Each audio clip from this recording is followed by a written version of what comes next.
નમસ્કાર, મંતવ્ય ન્યૂઝમાં આપનું સ્વાગત છે। હું છું કુંજ। નજર કરીશું વિસ્તારથી સમાચારો પર। ગાંધીનગરમાં નર્સિંગ પરીક્ષા વિવાદ મુદ્દે બેઠક યોજાઈ હતી અને આ બેઠક બાદ આરોગ્ય પ્રધાન ઋષિકેશ પટેલનું નિવેદન સામે આવ્યું છે। આરોગ્ય મંત્રી ઋષિકેશ પટેલે પ્રાઇમરી ચર્ચા માટે બેઠક કરવામાં આવ્યા હોવાનું જણાવ્યું। આ બેઠકમાં અધિકારીઓ યુનિવર્સિટીના સત્તાવાળાને બોલાવવામાં આવ્યા હતા। આગામી 3 દિવસમાં વિવાદ ઉકેલવામાં આવશે। નર્સિંગ પરીક્ષાનો વિવાદ પૂર્ણ થાય તેવી શક્યતા છે।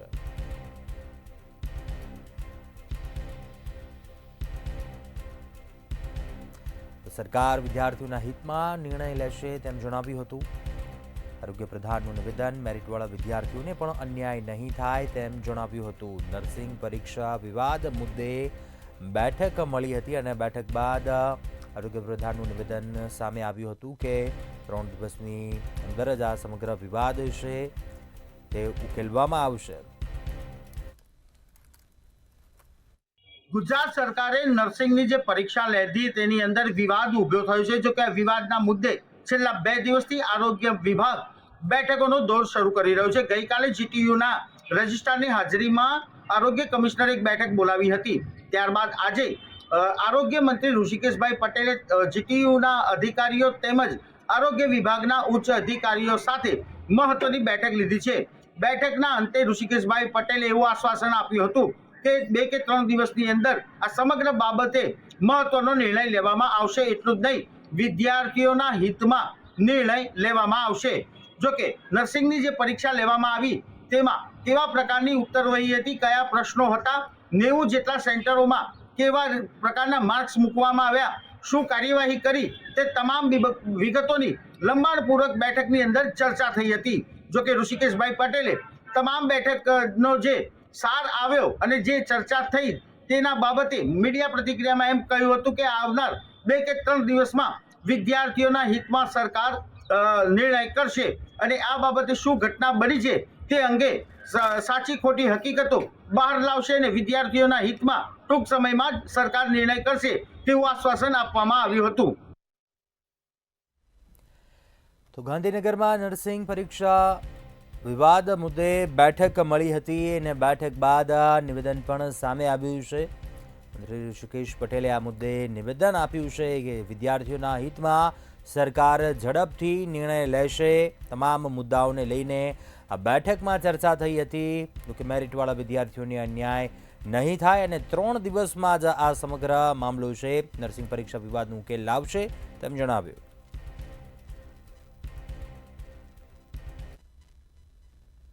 આગળ વાત કરીએ, જૂનાગઢ ખાતે કોંગ્રેસ દ્વારા જાહેર સભાનું આયોજન કરવામાં આવ્યું હતું। કાળવા ચોક ખાતે કોંગ્રેસની જાહેર સભામાં કોંગ્રેસ નેતા પૂજા વંશે નિવેદન આપ્યું। પોલીસ અને વહીવટી તંત્રને પૂર્વ ધારાસભ્યએ ચીમકી આપતા જણાવ્યું હતું કે પોલીસ ભાજપનું કામ કરે છે। વર્દી પહેરીને ભાજપનું કામ કરવું હોય તો ભાજપમાં જોડાઈ જાઓ। યાદ રાખજો, બધાનો વારો આવે છે, પટ્ટા ઉતરતા વાર નહીં લાગે। કોંગ્રેસ નેતા પૂજા વંશનું નિવેદન સામે આવ્યું છે। જ્યાં જનસભા યોજાઈ હતી તે દરમિયાન નિવેદન આપ્યું। પોલીસ અને વહીવટી તંત્રને ટાંકીને પ્રહાર કર્યો હતો, ચીમકી આપી હતી। પોલીસ તંત્ર ઉપર પણ સવાલ ઉઠાવ્યા હતા। ક્યાંક ચોક્કસ કે જે રીતે જૂનાગઢ મહાનગરપાલિકાની ચૂંટણીને લઈને માહોલ ગરમાયો છે, ત્યારે ગઈકાલે જૂનાગઢની અંદર કોંગ્રેસની એક સભા હતી અને તેમાંથી જ જે પૂર્વ ધારાસભ્ય પૂંજા વંશ દ્વારા છે તે ચીમકી ઉચ્ચારવામાં આવી છે અને કહેવામાં આવ્યું છે કે નિષ્પક્ષ રીતે ચૂંટણી થવા દો। પોલીસ અને જે ચૂંટણી અધિકારીઓ છે તેમના આ ચીમકી આપવામાં આવી છે વહીવટી તંત્રને કે નિષ્પક્ષ રીતે ચૂંટણી થવા દો, ખોટી રીતે રેડ પાડવાનું બંધ કરી દો। જો ખાખી વર્દી પહેરીને ભાજપનું જ કામ કરવું હોય તો રાજીનામું આપી અને ભાજપ સાથે જોડાઈ જાઓ, ખાખી વર્દીને લજાવવાનું કામ ન કરો, તેવી આ નિવેદન આપવામાં આવ્યું છે। આ નિવેદનથી ગડબડાટ મચ્યો છે। પોલીસને જાહેર મંચ ઉપરથી આ ચેતવણી આપવામાં આવી છે કે તમે ભાજપની ચાપલુસી કરવાનું બંધ કરી દો। કારણ કે ગઈકાલે કોંગ્રેસના જે ઉમેદવાર છે સોનલબેન રાળા, જેના ઘરે જે પીજીવીસીએલ ને સાથે રાખીને પોલીસ દ્વારા જે છે રેડ કરવામાં આવી હતી, 2 લાખથી વધુનો છે દંડ ફટકારવામાં આવ્યો છે અને જેને લઈને પૂંજા વંશે નિવેદન આપ્યું છે। બીજી તરફ યાદ રાખજો, બધાનો વારો આવે છે, આગામી સમયમાં અમારો પણ વારો આવશે, ત્યારે પટ્ટા ઉતારી નાખીશું, આ રીતનું નિવેદન આપતા ખળભળાટ મચી છે. જ્યારે કોંગ્રેસના નિવેદન સામે ભાજપના ધારાસભ્ય સંજય કોરડિયાએ આજે નિવેદન આપતા જણાવ્યું કે કોંગ્રેસ પાસે કોઈ વિઝન જ નથી, એટલે લોકોને છે તે ખોટા ધંધા કરે છે, લોકોને ખોટી રીતના છે તે આડા રસ્તે દોરવાનું કામ આ કોંગ્રેસ કરે છે, જેને લઈને આ જ રીતના નિવેદનો આ કોંગ્રેસ દ્વારા કરવામાં આવે છે અને લોકોને છે તે ગેરમાર્ગે દોરી રહ્યું છે કોંગ્રેસ. જી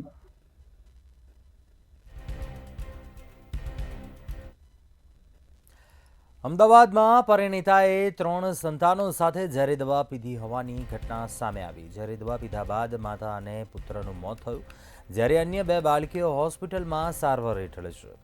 ઘઉંમાં નાખવાની દવા ચોકલેટમાં ભેળવી બાળકોને પીવડાવી હતી. પરિણીતાએ આત્મહત્યા પહેલા સુસાઇડ નોટ પણ લખી હતી. સુસાઇડ નોટમાં મોત માટે કોઈને જવાબદાર ગણાવ્યા ન હતા. ઓઢવ પોલીસે પુત્રની હત્યા બદલ માતા વિરુદ્ધ ફરિયાદ નોંધી છે.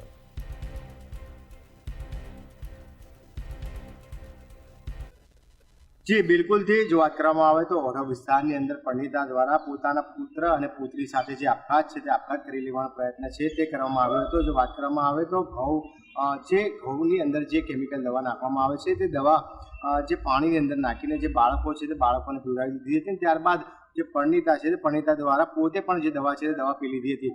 જો વાત કરવામાં આવે તો પરિણીતા દ્વારા પોતાની 2 પુત્રીઓ અને એક પુત્ર સાથે આપઘાત છે તે આપઘાતનો પ્રયત્ન કર્યો છે. સાથે જ જો વાત કરવામાં આવે તો દવા પીતા જ જે પરિવાર છે તે પરિવારને હોસ્પિટલ ખાતે ખસેડવામાં આવ્યો હતો, જેમાં જે તેની માતા છે તે માતા અને તેની જે દીકરી છે તે દીકરીનું મોત છે તે મોત થયું હતું. અને હાલમાં જે 2 બાળકો છે તે 2 બાળકો હાલમાં તો સારવાર હેઠળ છે, પરંતુ જે પ્રમાણે સુસાઇડ નોટ છે તે સુસાઇડ નોટ પણ મળી આવી છે. અને સાથે જ વડોદ પોલીસે સુસાઇડ નોટના આધારે જે તપાસ છે તે તપાસ હાથ ધરી છે. પરંતુ જે પ્રમાણે વડોદ વિસ્તારની અંદર જે દુઃખદ ઘટના છે તે સામે આવી છે. માતાએ પોતાના પુત્ર અને પુત્રીઓ સાથે જે આપઘાત છે તે આપઘાતનો પ્રયત્ન કર્યો હતો, જેમાં માતા અને પુત્રીનું મોત છે તે મોત નીપજ્યું છે. અને હાલમાં તો વડોદ પોલીસ છે તે પોલીસ તપાસ છે તે તપાસ કરી રહી છે.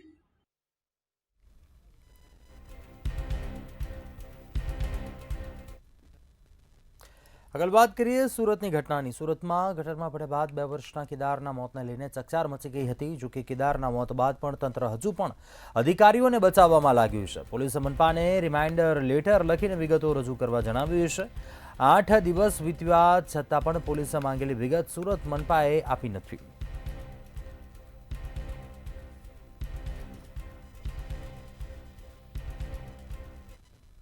હજી ચોક્કસથી સુરત પોલીસે જે સુરત મહાનગરપાલિકાને રિમાઇન્ડર કરવામાં આવ્યું છે કે સુરતમાં આવેલ વરિયાવમાં જે ખુલ્લી ગટરમાં જે 2 વર્ષનો બાળક પડી જતા કેદારનું મોત થયું હતું અને આ મોત સંદર્ભે મનપાએ વિગતો રજૂ ન કરતા પોલીસ તપાસ પણ હાલ અત્યારે જે છે તે ખોરંભે ચડી છે. ક્યાંક ને ક્યાંક આજે મનપા જે છે તે હાલ હજુ સુધી પોતાના રિપોર્ટો જે છે તે સબમિટ કરાવ્યા નથી. તેને લઈને પોલીસ તપાસ પણ ક્યાંક ને ક્યાંક અટવાઈ છે. તો જેથી કરીને આખરે માસૂમ કેદાર મોત મામલે જે છે તે મનપાને 4 દિવસમાં રિપોર્ટ રજૂ કરવા માટે પોલીસે ફરમાન પાઠવ્યું છે. તો બીજી તરફ 8 દિવસ વીતી ગયા હોવા છતાં પણ પોલીસે માંગેલી વિગત જે છે તે હાલ સુધી અત્યારે મનપાએ આપી નથી.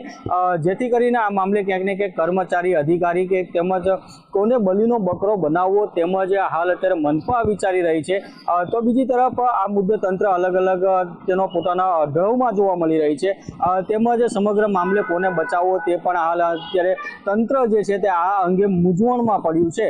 ત્યારે હાલ અત્યારે વાત કરીએ તો બીજી તરફ માસૂમ બાળકની, તો માસૂમ બાળકના પરિવાર તેમજ અન્ય લોકોના પણ હાલ ક્યાંક ને ક્યાંક પોલીસ ઉપર સતત દબાણો આવી રહ્યા છે. તેને લઈને પોલીસ તપાસ પણ હાલ અત્યારે ક્યાંક ને ક્યાંક અટકી છે, કારણ કે મનપાએ જે છે તે રિપોર્ટ હાલ અત્યારે આપ્યા નથી. તેને લઈને હાલ અત્યારે સુરત પોલીસે જે છે તે મનપાને રિમાઇન્ડર લેટર લખીને જે તમામ વિગતો જે છે તે રજૂ કરવા માટે ફરમાન પાઠવ્યું છે. જી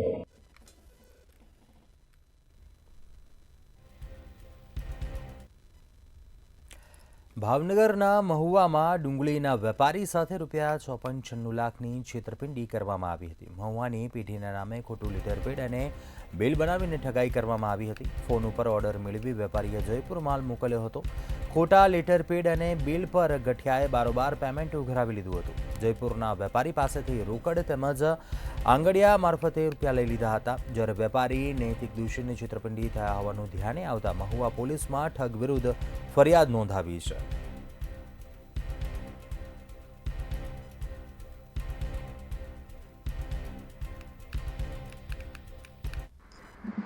જે ચોક્કસ ભાવનગરમાં મહુવામાં એક ડુંગળીનો વેપારી કહી શકાય કે એક વિચિત્ર રીતે જેની સાથે ઠગાઈ થઈ ગઈ.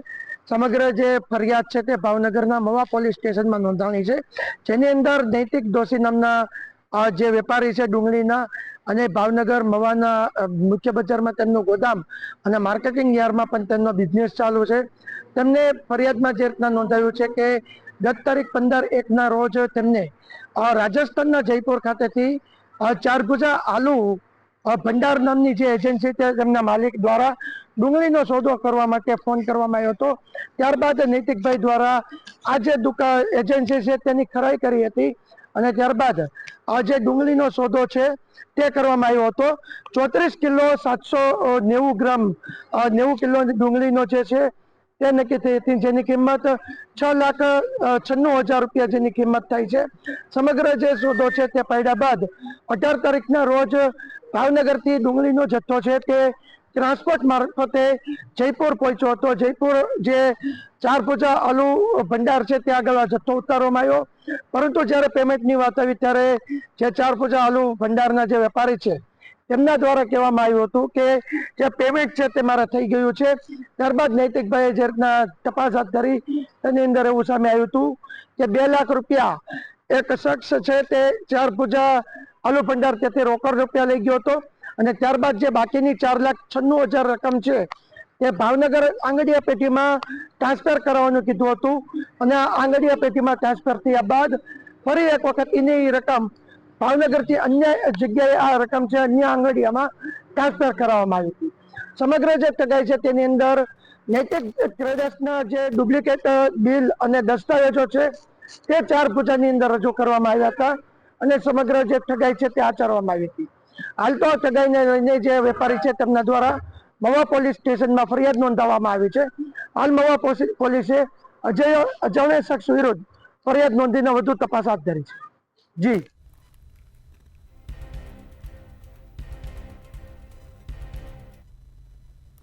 આગળ વાત કરીએ, કચ્છના લખપતમાં માલધારી સમુદાય ગંભીર સંકટનો સામનો કરી રહ્યો છે. ગત વર્ષના કમોસમી વરસાદને કારણે કુદરતી ઘાસચારાનો સંપૂર્ણ નાશ થયો છે, જેને કારણે પશુપાલકો પોતાના ગોધન સાથે અન્ય વિસ્તારોમાં સ્થળાંતર કરવા મજબૂર બન્યા છે. વર્તમાન સ્થિતિમાં ઘાસચારો કિલો દીઠ 12ની કિંમતે ખરીદવો પડે, જે માલધારીઓને પરવડે તેમ નથી, કે જેથી હજારો ગાયો સાથે પશુપાલકો નખત્રાણા, ભુજ અને આસપાસના વિસ્તારોમાં સ્થળાંતર કરી ચૂક્યા છે, જેમાં ભેદી બીમારીને કારણે 20 જેટલા લોકોએ જીવ ગુમાવ્યા હતા.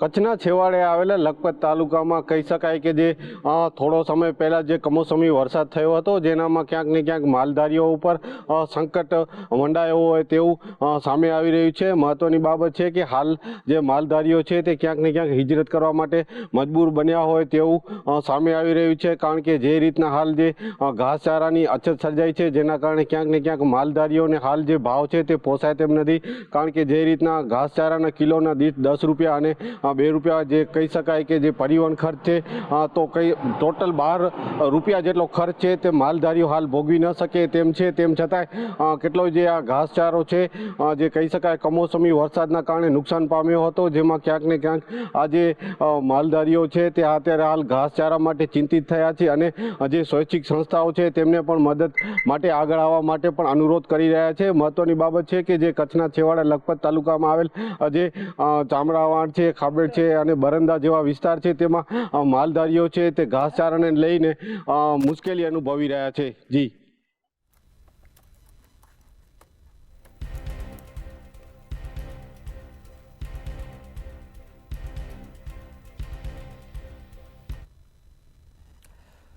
ગુજરાત સરકાર દ્વારા અનુસૂચિત જનજાતિના વિદ્યાર્થીઓ માટેની પોસ્ટ મેટ્રિક શિષ્યવૃત્તિ બંધ કરાઈ છે, અને લો કોલેજોમાં પ્રવેશ પ્રક્રિયા પુનઃ ચાલુ કરવાની માંગ સાથે રાજ્યભરમાં વિરોધ પ્રદર્શન થઈ રહ્યા છે.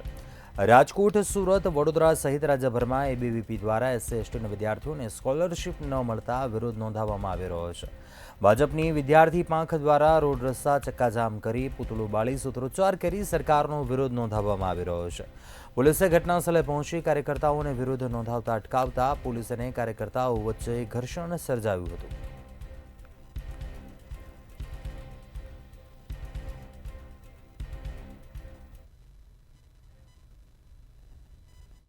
ચોક્કસથી અખિલ ભારતીય વિદ્યાર્થી પરિષદ દ્વારા સમગ્ર રાજ્યમાં આજે લોના વિદ્યાર્થીઓ કે જેઓ ST/SC કોમ્યુનિટીમાંથી આવે છે તેઓની જે સ્કોલરશિપ બંધ કરવાના સરકારના પરિપત્રને લઈને સમગ્ર રાજ્યમાં દેખાવો કરવામાં આવ્યા હતા.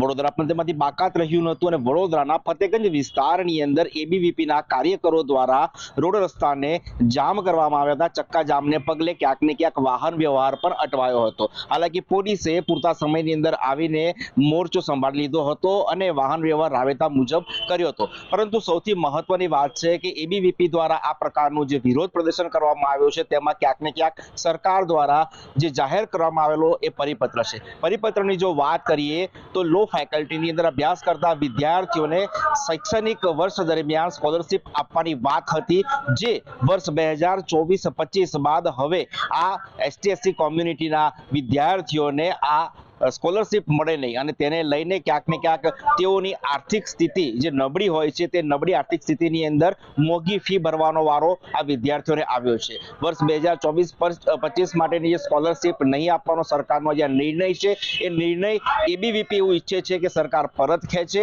અને રાજ્યની જે 28 લો કોલેજો છે, લો કોલેજોના ST/SCના જે વિદ્યાર્થીઓ છે તેઓને આ ધારાધોરણ મુજબ સ્કોલરશિપ મળવી જોઈએ. અહીંયા ઉલ્લેખનીય વાત એ પણ છે કે આ કોલેજોની અંદર જે ગ્રાન્ટેડ લો કોલેજો છે જેમાં અધ્યાપકો નહીં હોવાની રજૂઆતને પગલે પણ ક્યાંક ને ક્યાંક ABVPના જે વિદ્યાર્થીઓ છે વિદ્યાર્થીઓ દ્વારા વિરોધ કરવામાં આવ્યો છે. તેઓનું સ્પષ્ટ કહેવું છે કે ગ્રાન્ટેડ કોલેજોમાં અધ્યાપકોના જે ધારાધોરણ પ્રમાણે ભરતી થવી જોઈએ એ ભરતી થઈ નથી રહી, જેને કારણે શૈક્ષણિક કારકિર્દીની અંદર અસર પહોંચી રહી છે. વર્ષ દરમિયાન અભ્યાસ જે લોના વિદ્યાર્થીઓ કરી રહ્યા છે તે લોના વિદ્યાર્થીઓને અધ્યાપક ન હોવાને કારણે તેમના શૈક્ષણિક કાર્યભારમાં પણ તકલીફ પડી રહી છે. ત્યારે સરકાર આ બંને મુદ્દાઓ ઉપર એક તો પરિપત્ર પરત ખેંચીને સ્કોલરશિપ ત્વરિત આપે અને નિયત કોલેજોની અંદર જે ભરતી કરવાની છે અધ્યાપકોની એ રિક્ત સ્થાનોને સરકાર ત્વરિત ભરે તેવી માંગ સાથે ABVP દ્વારા આ પ્રકારનું આંદોલન કરવામાં આવ્યું હતું. ABVPના વિદ્યાર્થી આગેવાનોની જો વાત કરીએ તો તેઓ મોટી સંખ્યાની અંદર રેલી સ્વરૂપે આવેદન આપવા માટે નીકળ્યા હતા, પરંતુ ચક્કાજામની પરિસ્થિતિને કારણે પોલીસે મધ્યસ્થી કરવી પડી હતી અને બળજબરીપૂર્વક ટીંગાટોળી સાથે અનેક વિદ્યાર્થીઓને પોલીસે જે પોલીસનો વાન આવે છે તેની અંદર ભરવામાં આવી હતી. હાલ તો સરકારે આ બંને મુદ્દાઓ ઉપર ગંભીરતાથી વિચારવું પડશે, નહીં તો આવનારા સમયમાં ABVP દ્વારા એવું એલાન પણ કરવામાં આવ્યું છે કે આનાથી પણ વધારે જલદ આંદોલન રાજ્યભરમાં કરવામાં આવશે.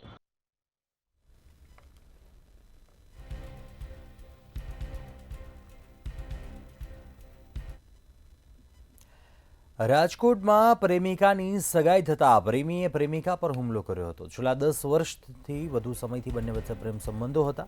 પ્રેમિકાની અન્ય સ્થળે સગાઈ થતાં પ્રેમી સંજયે આવેશમાં આવીને પ્રેમિકા ઉપર હુમલો કર્યો હતો. હુમલાની ઘટનામાં પ્રેમિકાને ગંભીર ઇજાઓ પહોંચી હતી. હુમલો બાદ પ્રેમીએ પોતાને ચપ્પુ મારી આપઘાતનો પ્રયાસ કર્યો હતો. હાલ પ્રેમી અને પ્રેમિકા બંને સારવાર હેઠળ છે, જ્યારે આ મામલે ભક્તિનગર પોલીસ મથકમાં ગુનો નોંધાતા પોલીસ દ્વારા વધુ તપાસ શરૂ કરવામાં આવી છે.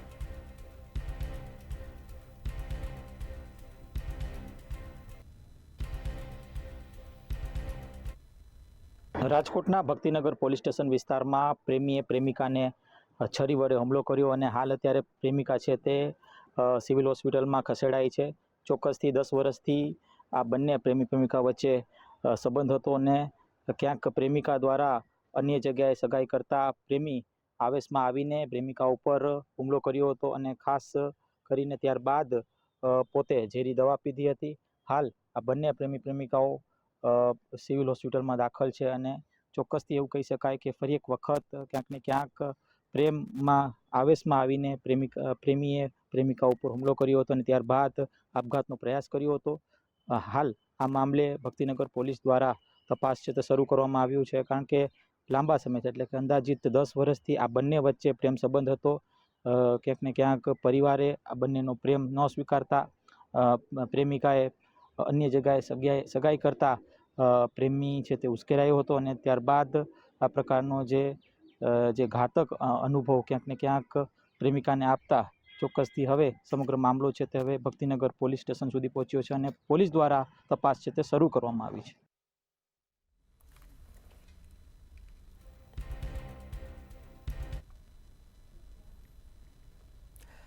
જામનગર શહેરના પટણીવાડ વિસ્તારમાં વહેલી સવારે બે જૂથો વચ્ચે હિંસક અથડામણની ઘટના સામે આવી હતી. આ ઘટનામાં એક જૂથે બીજા જૂથના મકાનને આગ લગાવી હતી, જેમાં મકાનમાં રહેલું ફર્નિચર અને અન્ય સામાન બળીને ખાખ થઈ ગયો હતો. જ્યારે અથડામણ દરમિયાન આરોપીઓએ સોડા બોટલ, પથ્થર, છરી અને ધોકા જેવા હથિયારોનો ઉપયોગ કર્યો હતો. જાહેર રસ્તા ઉપર થયેલી આ હિંસક ઘટનાએ વિસ્તારમાં દહેશત ફેલાવી હતી. આ સમગ્ર ઘટના સીસીટીવી કેમેરામાં કેદ થઈ હતી. ઘટનાની જાણ થતાં જ પોલીસ કાફલો તાત્કાલિક ઘટના સ્થળે પહોંચ્યો હતો. હાલ પોલીસે આ મામલે તપાસ શરૂ કરી છે અને ફરિયાદ નોંધવાની કાર્યવાહી હાથ ધરી છે.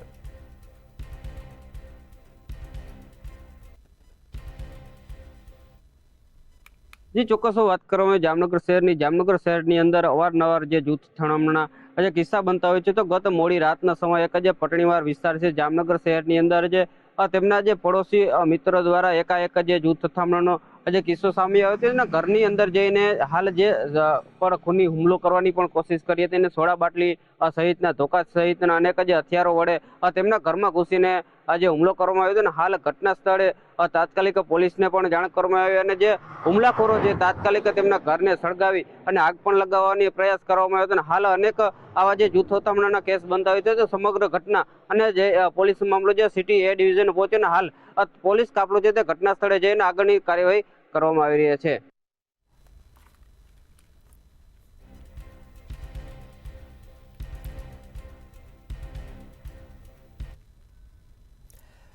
મહેસાણામાં નીલકંઠ મહાદેવ મંદિર પાછળ આવેલા મંદિરોમાં તોડફોડ થયા હોવાની ઘટના સામે આવી છે. ત્યારે નાગલપુર વિસ્તારના મંદિરોમાં તોડફોડ કરાતા લોકોમાં ભારે રોષ ફેલાયો છે. હનુમાન મંદિર અને સાંઈબાબા મંદિરની મૂર્તિઓ ખંડિત કરવામાં આવ્યા હોવાનું સામે આવ્યું. જ્યારે આ બનાવની જાણ થતાં મહેસાણા પોલીસ ઘટના સ્થળે પહોંચી હતી અને આગળની તપાસ હાથ ધરી હતી.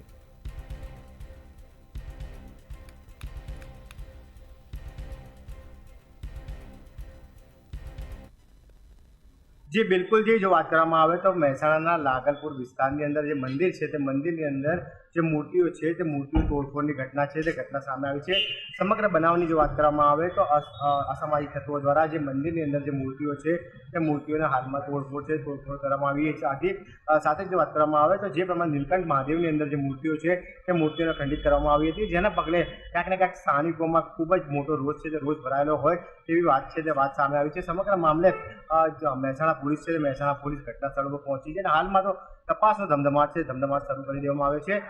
જે પ્રમાણે જે નાગલપુર વિસ્તારની અંદર નીલકંઠ મહાદેવ મંદિર આવેલું છે અને મહાદેવ મંદિરની અંદર જે મૂર્તિઓનો તોડફોડનો મામલો સામે આવ્યો છે, પોલીસે હાલમાં તો જે તપાસનો ધમધમાટ છે એ શરૂ કરી દીધો છે. હ્યુમન ઇન્ટેલિજન્સ અને સાથે સીસીટીવી છે તે સીસીટીવી ફૂટેજ છે તે ફૂટેજ તપાસવાની શરૂઆત કરી દીધી છે. સાથે જ પોલીસે એફઆઈઆર છે ફરિયાદ નોંધી વધુ તપાસ છે તે હાથ ધરી છે. જી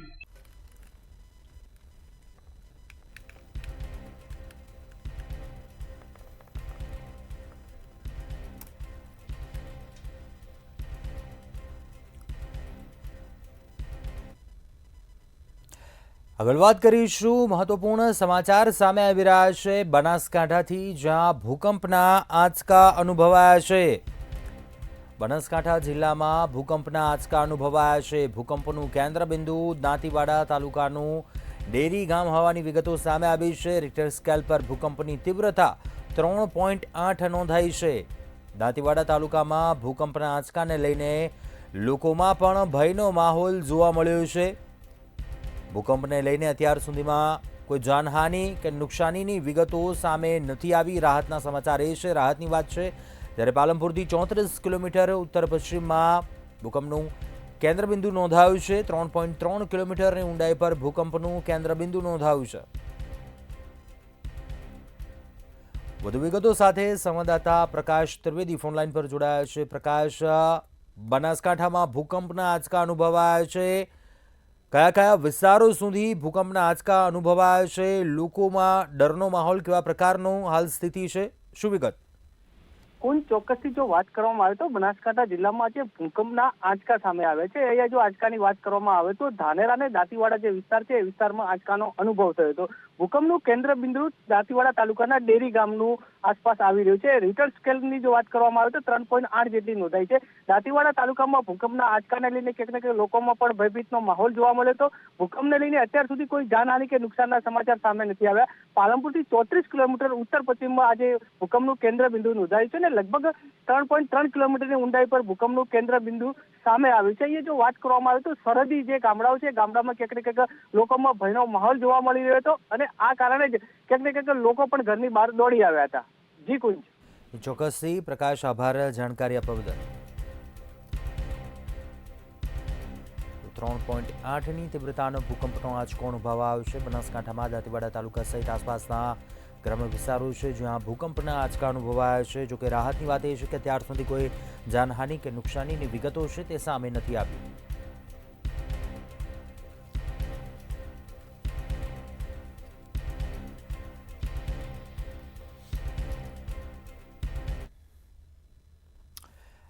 આગળ વાત કરીશું અન્ય મહત્વપૂર્ણ સમાચાર અમદાવાદથી સામે આવી રહ્યા છે. અમદાવાદના નરેન્દ્ર મોદી સ્ટેડિયમમાંથી સટોડિયાઓ ઝડપાયા. સ્ટેડિયમમાં બેસીને ચાલુ મેચમાં સટ્ટો રમતા 4 શકુનીઓની ધરપકડ કરાઈ. સટોડિયાઓ ભારત ઇંગ્લેન્ડની ચાલુ મેચમાં સટ્ટો રમતા હતા. ચાંદખેડા પોલીસ અને ઝોન 2 એલસીબીએ કાર્યવાહી કરી છે આ સટોડિયાઓ સામે. રાજેન્દ્ર સોનવણે, નિપુણ આનંદ નામના આરોપીઓની ધરપકડ કરવામાં આવી છે. સંજીવ ચૌહાણ, જયપાલ ભટ્ટ નામના આરોપીઓની ધરપકડ કરવામાં આવી છે. સ્ટેડિયમમાં બેસીને ચાલુ મેચમાં સટ્ટો રમતા હતા જે 4 શકુનીઓને ઝડપી પાડવામાં આવ્યા છે. ભારત ઇંગ્લેન્ડની ચાલુ મેચ દરમિયાન સટ્ટો રમી રહ્યા હતા. ચાંદખેડા પોલીસ અને ઝોન 2 એલસીબીએ કાર્યવાહી કરી છે અને આ 4 શકુનોને ઝડપી પાડ્યા છે. રાજેન્દ્ર સોનવણે, નિપુણ આનંદ નામના આરોપીની ધરપકડ કરવામાં આવી છે. અત્યારે હાલ સમાચારોમાં બસ આટલું. વધુ સમાચાર માટે આપ જોતા રહો મંતવ્ય ન્યૂઝ. નમસ્કાર.